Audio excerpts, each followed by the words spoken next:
Very good morning to all of you. हर घर पाठशाला में आपका स्वागत है। आई होप कि आप सभी इस कोविड 19 पीरियड में घर में सुरक्षित हैं, घर से बाहर नहीं जाते हैं, और अगर जाते हैं तो प्रॉपर प्रिकॉशन से मास्क पहन के जाते हैं। तो +1 कॉमर्स सेक्शन के अकाउंटेंसी सब्जेक्ट में हमारा आज का जो विषय है वो है डिस्काउंट को हम रोजनामचा में कैसे लिखते हैं।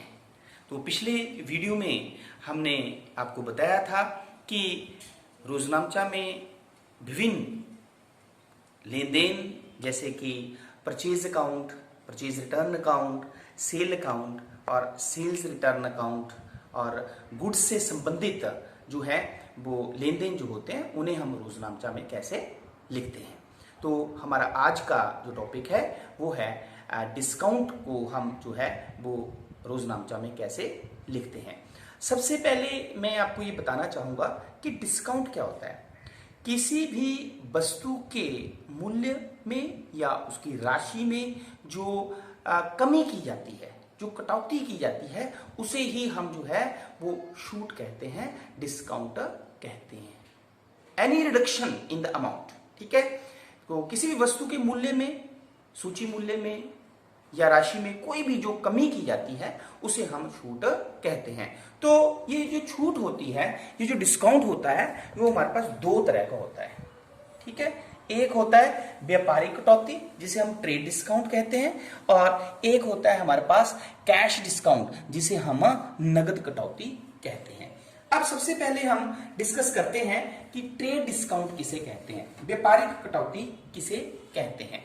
तो व्यवसाय के व्यापारी द्वारा, मींस जो विक्रेता है, विक्रेता द्वारा क्रेता को बेची गई वस्तुओं के सूची मूल्य पर एक निश्चित प्रतिशत में जो कमी की जाती है, जो कटौती की जाती है, उसे हम ट्रेड डिस्काउंट कहते हैं। तो विक्रेता द्वारा जब वस्तुएं बेची जाती हैं तो सूची मूल्य पर एक निश्चित प्रतिशत के रूप में ग्राहक को आकर्षित करने के लिए, मतलब विक्रय को बढ़ाने के लिए जो उसके मूल्य में एक निश्चित प्रतिशत के रूप में कमी की जाती है उसे हम ट्रेड डिस्काउंट कहते हैं। क्या कहते हैं? ट्रेड डिस्काउंट कहते हैं। अब ये जो ट्रेड डिस्काउंट होता है वो एक फिक्स प्रतिशत के रूप में लगाया जाता है, फिक्स परसेंटेज के रूप में होता है, और ये सूची मूल्य पर लगाया जाता है। ठीक हो गई बात? क्लियर होगी बात? दूसरी बात आपने इंपॉर्टेंट क्या है इसमें कि ये जो ट्रेड डिस्काउंट होता है इसकी रोजनामचा में अलग से जर्नल प्रविष्टि नहीं की जाती। नो सेपरेट एंट्री, इसकी अलग से जर्नल में एंट्री नहीं की जाती है। तो अब क्वेश्चन ये आता है कि इसको हम रिकॉर्ड कैसे करते हैं। तो मैं एक छोटा सा एग्जांपल लेता हूं, देखना यहां पे आपने। Goods sold to Hari ₹10,000 at the rate of 10% trade discount. मतलब क्या हुआ कि गुड्स बेची किसको? हरी को 10,000 रुपए की बेची, लेकिन उस पे ट्रेड डिस्काउंट कितना था? 10%। ठीक है। एक यहां पे मैं आपको क्लियर करना चाहता हूं कि आप जब भी कभी शॉप पे जाते हो, मॉल्स में जाते हैं, बड़ी बड़ी शॉप्स पे जाते हैं, तो शॉप्स के बाहर लिखा होता है 10% ऑफ, 5% ऑफ, 20% ऑफ। तो वो जो 20%, 10%, 5% ऑफ होता है ना, वो कौन सा डिस्काउंट होता है? ये डिस्काउंट होता है। वो भी कौन सा डिस्काउंट? Trade discount. मतलब वो आपको आकर्षित करने के लिए, मतलब वो विक्रय को बढ़ाने के लिए एक निश्चित प्रतिशत के रूप में सूची मूल्य पर जो कमी की जाती है उसे जो है वो ट्रेड डिस्काउंट कहते हैं। अब हमारे पास अगला कंसेप्ट आता है कि इस ट्रेड डिस्काउंट को जो है हम लेखा पुस्तकों में कैसे लिखते हैं। तो देखो हमने क्या जर्नल एंट्री ली, goods sold to Hari ₹10,000 at 10% trade discount. तो देखो इस लेन देन में हमारे पास दो खाते हैं, एक तो हरी अकाउंट है, ठीक है, दूसरा हमारे पास सेल अकाउंट है। क्लियर हो गई ना बात? ठीक है। तो आपको पता है हरी अकाउंट कौन सा खाता है? पर्सनल। और अगर पर्सनल अकाउंट है तो rule debit the receiver credit the giver, और सेल अकाउंट नॉमिनल अकाउंट है, इनकम है, तो debit all the expenses and losses and credit all the incomes. तो इसलिए अगर हम रूल्स को ध्यान में रखते हैं तो हमारे पास जर्नल एंट्री क्या बनेगी, Hari account debit to sale account, ये बनेगी ना। ठीक है, अब हमारे पास क्वेश्चन ये आता है कि अमाउंट कितना लिखेंगे। अब देखो वो कह रहा है कि 10% ट्रेड डिस्काउंट है, तो 10,000 की गुड्स थी ना, कितने की गुड्स थी, 10,000 की, तो कितने परसेंट डिस्काउंट दे रहा है वो, 10%। तो 10% अगर निकालते हैं हम तो कितना हुआ, 1,000 रुपया। इसका मतलब क्या हुआ कि 10,000 की गुड्स थी, 1,000 रुपया डिस्काउंट हो गया, ट्रेड डिस्काउंट। तो इसका मतलब हम लेन देन को लेखा पुस्तकों में जब लिखेंगे तो कितने रुपए से लिखेंगे, 9,000 रुपए से। कितने से लिखेंगे, 9,000 रुपए से। क्लियर, इज इट क्लियर, पता चल गया आपको। तो ये बहुत इंपॉर्टेंट बात क्या है बताई मैंने कि ये एक तो फिक्स परसेंटेज से लिस्ट प्राइस या सूची मूल्य पे लगाया जाता है और इसकी अलग से जर्नल एंट्री नहीं होती। ठीक है, सिर्फ जो अमाउंट होता है वो डिडक्ट करके लिखा जाता है। Is it clear. अब हम चलते हैं कैश डिस्काउंट की तरफ, नगद कटौती। तो कैश डिस्काउंट भी राशि में दी गई एक छूट होती है, लेकिन ये तब दी जाती है जब ग्राहक जो है वो शीघ्र भुगतान करे। मतलब cash discount is a discount which is given to the customer for the objective to give the payment quick. अगर शीघ्र भुगतान करने के लिए जो है अगर आप ग्राहक को कुछ राशि छोड़ देते हैं तो उसे जो है जो डिस्काउंट दिया जाता है उसे हम कैश डिस्काउंट कहते हैं। अब कैश डिस्काउंट नगद कटौती के केस में आपने एक बात ध्यान में रखनी है कि इसकी अलग से जर्नल एंट्री करनी है। तो जब कैश डिस्काउंट को हम रिकॉर्ड करते हैं तो या तो डिस्काउंट प्राप्त हो सकता है, या तो डिस्काउंट रिसीव हो सकता है, या वो डिस्काउंट अलाउड हो सकता है। ठीक है, तो दोनों में से एक होगा ये। Is it clear. तो जब हमें राशि मिलेगी तो डिस्काउंट अलाउड होगा और जब हम राशि किसी को देंगे तो हमारे पास जो है वो डिस्काउंट रिसीव्ड होगा। तो मैं एग्जांपल लेता हूं, एग्जांपल से आप जो है बड़ी आसानी से समझेंगे। क्लियर होगी बात। अब मान लो हमने अभी एग्जांपल लिया था गुड्स सोल्ड टू हरी। अब मैं देखो एग्जांपल लेता हूं, cash paid to Hari rupees 8,800 and allowed 200 discount. ठीक है, मतलब क्या हुआ कि आपने जो है वो cash received from Hari, cash paid नहीं लिखना है, cash received from Hari rupees 8,800 and allowed rupees 200 discount. अब इस केस में देखो हमारे पास एक हरी अकाउंट, एक कैश अकाउंट और एक डिस्काउंट अकाउंट, 3 खाते आए हमारे पास। हरी पर्सनल अकाउंट है, debit the receiver credit the giver. अब हमने हरी को माल बेचा था, हरी हमें पैसे देगा ना, तो वो क्या हुआ, गिवर, तो गिवर होगा क्रेडिट होगा। Cash real account, debit what comes in, तो जब हमें हरी से कैश मिल रहा है तो कैश डेबिट हुआ। Is it clear.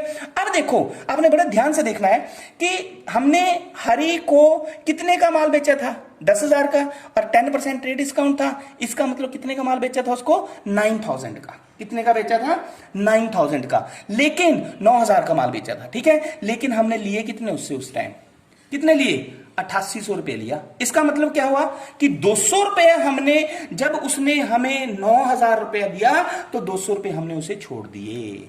तो ये कौन सा डिस्काउंट हुआ, कैश डिस्काउंट। मतलब जब ग्राहक जल्दी पेमेंट देता है, जल्दी राशि का भुगतान करता है, तो जो राशि छोड़ दी जाती है, जिस राशि की उसे छूट दी जाती है उसे हम कैश डिस्काउंट कहते हैं। और कैश डिस्काउंट जो है उसकी जो है वो जर्नल में, रोजनामचा में प्रविष्टि की जाती है। और ये जो है कैश डिस्काउंट, या तो डिस्काउंट अलाउड होता है या डिस्काउंट रिसीव्ड होता है। तो इस केस में हमें 9,000 के बदले में कितने पैसे मिले, 8,800 रुपया। इसका मतलब क्या हुआ कि 200 रुपया हमने उसे छोड़ा है का मतलब डिस्काउंट अलाउ किया हमने उसे, क्या किया, डिस्काउंट अलाउ किया।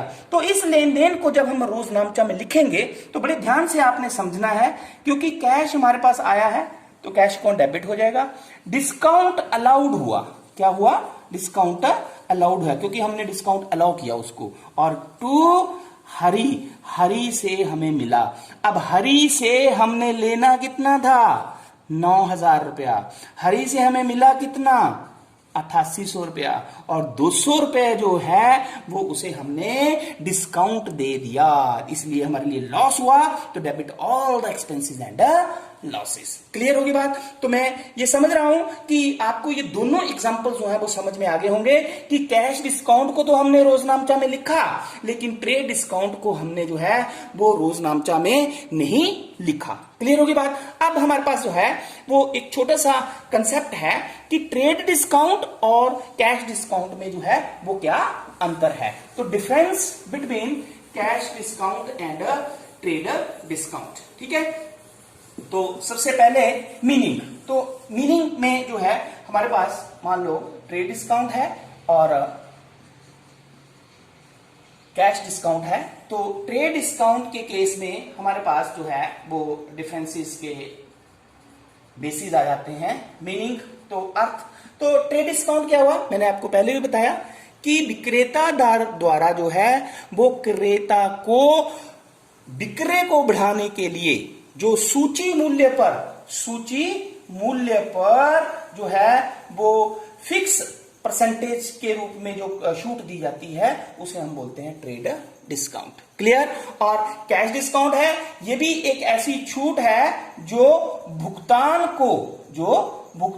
को जल्दी क्विक प्राप्त करने के समय जो है वो दी जाती है। तो इसे हम बोलते हैं कैश डिस्काउंट। अब हमारे पास नेक्स्ट आता है रिकॉर्डिंग लेखा। नेक्स्ट क्या आता है हमारे पास? रिकॉर्डिंग लेखा।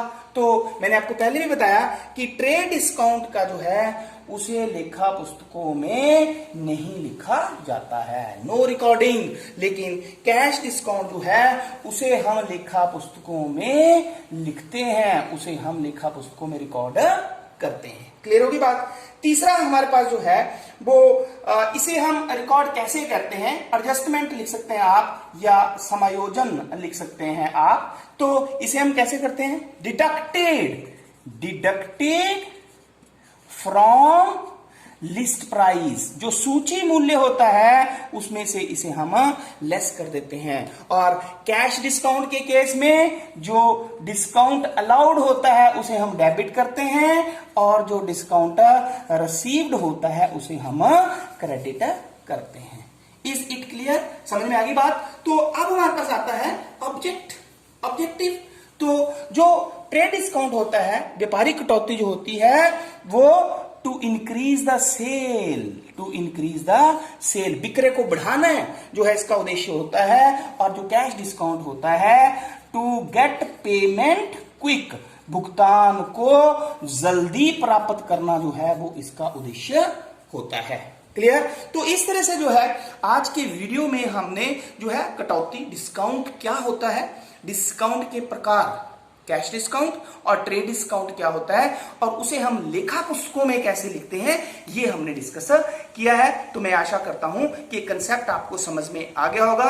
अब नेक्स्ट वीडियो में हम इसी तरह जो है वो सम स्पेशल ट्रांजैक्शंस और डिस्कस करेंगे। Thank you very much.